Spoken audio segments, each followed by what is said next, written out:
তোমরা যারা ক্যালকাটা ইউনিভার্সিটির আন্ডারে সেকেন্ড সেমিস্টারের ছাত্রছাত্রী আছো এবং তোমাদের রাষ্ট্রবিজ্ঞান সাবজেক্টে অনার্স আছে, তোমাদের জন্য আজকের ক্লাসটা খুবই গুরুত্বপূর্ণ।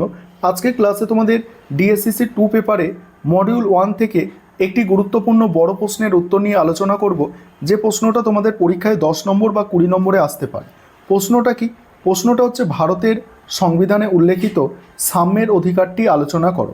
অ্যান্সারটা বুঝে নাও। প্রথমেই ভূমিকা। ভারতের সংবিধানের তৃতীয় অংশে অর্থাৎ 14 থেকে 18 নম্বর ধারায় নাগরিকদের অন্যতম প্রধান মৌলিক অধিকার হিসাবে সাম্যের অধিকার স্বীকৃত হয়েছে। একটি গণতান্ত্রিক ও কল্যাণকামী রাষ্ট্রের মূল ভিত্তি হলো সাম্য। সংবিধানে এই অধিকার সন্নিবেশিত করার অন্যতম প্রধান উদ্দেশ্য হলো স্বাধীন ভারতে জাতি, ধর্ম, বর্ণ, লিঙ্গ বা জন্মস্থান নির্বিশেষে বৈষম্যহীন এক নতুন সমাজ প্রতিষ্ঠা করা এবং আইনের শাসনকে সুনিশ্চিত করা। এবার কি বলা হচ্ছে দেখো, নিচে সংবিধানের 14 থেকে 18 নম্বর ধারার আলোকে সাম্যের অধিকারটি আলোচনা করা হলো। প্রথমেই 14 নম্বর ধারা কি বলা হচ্ছে? এই ধারায় 14 নম্বর ধারায় বলা হয়েছে যে ভারতের ভূখণ্ডের মধ্যে রাষ্ট্রের কোনো ব্যক্তিকে আইনের দৃষ্টিতে সাম্য অথবা আইন কর্তৃক সমানভাবে সংরক্ষিত হওয়ার অধিকার থেকে বঞ্চিত করতে পারবে না।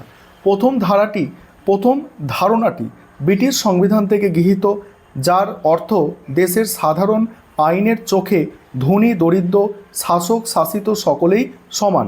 দ্বিতীয় ধারণাটি মার্কিন সংবিধান থেকে অনুপ্রাণিত, যার অর্থ হল সম অবস্থায় থাকা ব্যক্তিদের ক্ষেত্রে আইন সমভাবে প্রয়োগ করা হবে, অর্থাৎ সমানদের প্রতি সমান আচরণ করা হবে।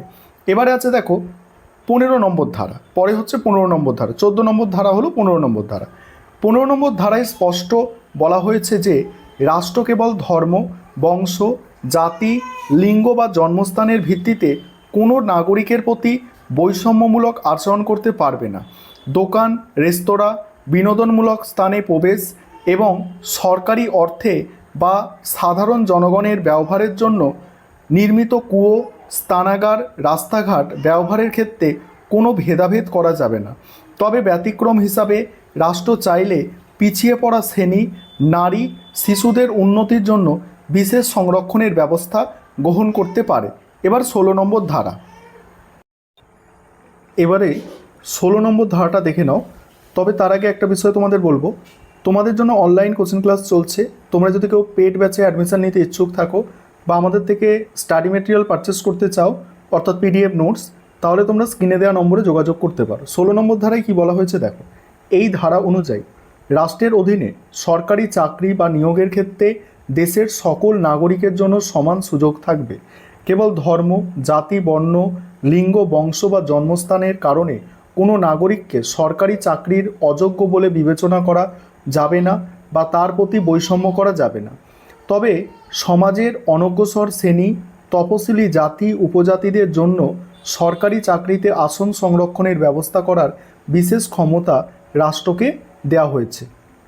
এবার হচ্ছে 17 নম্বর ধারা। ভারতীয় সমাজে একটি গভীর ও প্রাচীন ব্যাধি দূর করতে 17 নম্বর ধারায় অস্পৃশ্যতা, ছোঁয়াছুঁয়ি প্রথাকে সম্পূর্ণভাবে নিষিদ্ধ করা হয়েছে। অস্পৃশ্যতার কারণে সৃষ্ট কোনো বৈষম্যমূলক আচরণকে আইনত দণ্ডনীয় অপরাধ হিসাবে ঘোষণা করা হয়েছে। এই ধারাকে কার্যকর করতে 1955 সালে অস্পৃশ্যতা সংক্রান্ত অপরাধ আইন প্রণয়ন করা হয়। এবার 18 নম্বর ধারা। এই ধারায় বলা হয়েছে যে রাষ্ট্র কোনো ব্যক্তিকে এমন কোনো উপাধি প্রদান করতে পারবে না যা সমাজে কৃত্রিম বৈষম্য সৃষ্টি করে। তবে সামরিক এবং শিক্ষাগত কৃতিত্বের জন্য উপাধি দেওয়া যেতে পারে। এছাড়া কোনো ভারতীয় নাগরিক সরকারের পূর্ব অনুমতি ছাড়া বিদেশি রাষ্ট্রের কাছ থেকে কোনো উপাধি গ্রহণ করতে পারবেন না। সুপ্রিম কোর্টের রায় অনুযায়ী ভারতরত্ন, পদ্মশ্রী সম্মান প্রদান সাম্যের অধিকার ক্ষুণ্ণ করে না। এবার সমালোচনা আছে।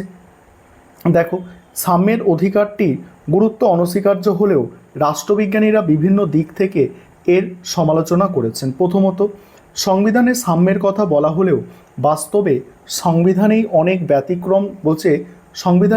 ব্যতিক্রম বা ছাড় দেওয়া হয়েছে, যা অনেকেই প্রকৃত সাম্যের পরিপন্থী বলে মনে করে। দ্বিতীয়ত কি, ভারতীয় সংবিধানে মূলত রাজনৈতিক ও আইনি সাম্যের কথা বলা হয়েছে, কিন্তু অর্থনৈতিক সাম্যের কোনো সুনির্দিষ্ট ব্যবস্থা নেই। অর্থনৈতিক সাম্য ব্যতীত প্রকৃত সামাজিক সাম্য প্রতিষ্ঠা সম্ভব নয়। তৃতীয়ত কি, আইনের দৃষ্টিতে সাম্যে অনেক সময় গরিব মানুষের কাছে অর্থহীন হয়ে দাঁড়ায়, কারণ বর্তমানে দীর্ঘ ও ব্যয়বহুল বিচার ব্যবস্থায় ধনী দরিদ্র সমান সুযোগ পায় না। এবার উপসংহার দেখো, উপসংহারে বলা যায় কিছু ত্রুটি ও সীমাবদ্ধতা থাকার সত্ত্বেও ভারতের সংবিধানে উল্লেখিত সাম্যের অধিকার অত্যন্ত তাৎপর্যপূর্ণ। এটি শুধু নাগরিকদের ব্যক্তিসত্তার বিকাশ ও মর্যাদাই বৃদ্ধি করেনি, বরং ভারতে একটি শোষণহীন, ধর্মনিরপেক্ষ ও গণতান্ত্রিক রাষ্ট্র গঠনের পথকে প্রশস্ত করেছে। সামাজিক ন্যায় বিচার প্রতিষ্ঠা এবং আইনের শাসন বজায় রাখার ক্ষেত্রে সাম্যের অধিকার হলো ভারতীয় সংবিধানের অন্যতম শ্রেষ্ঠ রক্ষা কবচ। এই ছিল তোমাদের একটি মোস্ট ইম্পর্টেন্ট বড় প্রশ্নের উত্তর। আর ভালো নম্বর পেতে গেলে এইভাবে গুছিয়ে প্রশ্নের উত্তর লিখতে হবে।